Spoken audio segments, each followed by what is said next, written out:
আজ থেকে প্রায় 1400 বছর আগে আরব দেশটি এমন ছিল যেখানে ছিল শুধু অন্যায়, অবিচার, জুলুম, নির্যাতন আর পাপাচারের জয় জয়কার।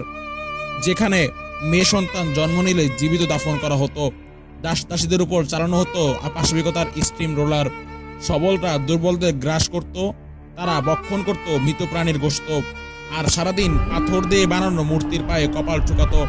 তারা অন্যায় অবিচারের সর্বোচ্চ লিমিট ক্রস করেছিল।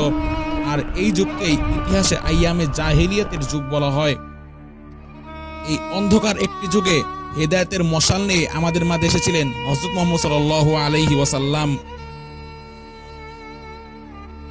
যার কাজে কর্মে চিন্তা চেতনায় ছিল এক অন্যরকম সুপার পাওয়ার। সুতরাং আমাদের আজকের ভিডিও এমন ছিল রাসূলুল্লাহ আলাইহি ওয়াসাল্লামের জন্মদিনটি। চলুন শুরু করা যাক।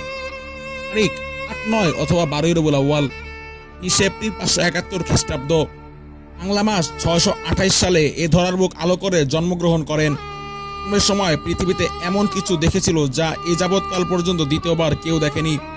দিনে বিশ্ব সৃষ্টির মূল উদ্দেশ্য, 8 দিনের পরিবর্তনের মূল লক্ষ্য, আদম আলাইহিস সালাম ও তার বংশধরের গৌরব, নোয়াহ আলাইহিস সালামের নৌকা হেফাজতের মূল রহস্য, ইব্রাহিম আলাইহিস সালামের দোয়া ও মুসা ও ঈসা আলাইহিস সালামের ভবিষ্যৎবাণীর দৃষ্ট ব্যক্তি হযরত মুহাম্মদ সাল্লাল্লাহু আলাইহি ওয়াসাল্লাম এ পৃথিবীতে আগমন করেন। একদিকে নবুয়তের সূর্য উদিত হচ্ছে, অন্যদিকে তৎকালীন ক্ষমতাধর পারস্য রাজ্যে ইসরার শাহী প্রাসাদে ভূমিকম্পের সৃষ্টি হচ্ছে, যার ফলে রাজপ্রাসাদের 14টি গম্বুজ ভূপাতিত হচ্ছে। পারস্যে শ্বেত উপসাগর শুকিয়ে যাচ্ছে। পারস্যের সেই অগ্নিকুণ্ড যা 1000 বছর ধরে জ্বলছিল তা নিজে নিজেই নিভে যাচ্ছে। মূলত নবীজির জন্মকালে এসব আশ্চর্য ঘটনা ছিল অগ্নিপূজা, মূর্তি পূজা ও সব ধরনের গোমরাহির সমাপ্তি। পারস্য ও রোম সাম্রাজ্যের পতনের সুস্পষ্ট ইঙ্গিত।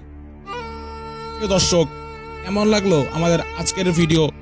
যদি ভালো লেগে থাকে তাহলে অবশ্যই একটি লাইক দিবেন এবং আপনার মূল্যবান মতামত কমেন্টে জানাবেন। আপনি যদি এরকম ইসলামিক ও সমসাময়িক ঐতিহাসিক ভিডিও দেখতে চান তাহলে অবশ্যই আমাদের চ্যানেলটি সাবস্ক্রাইব করতে ভুলবেন না।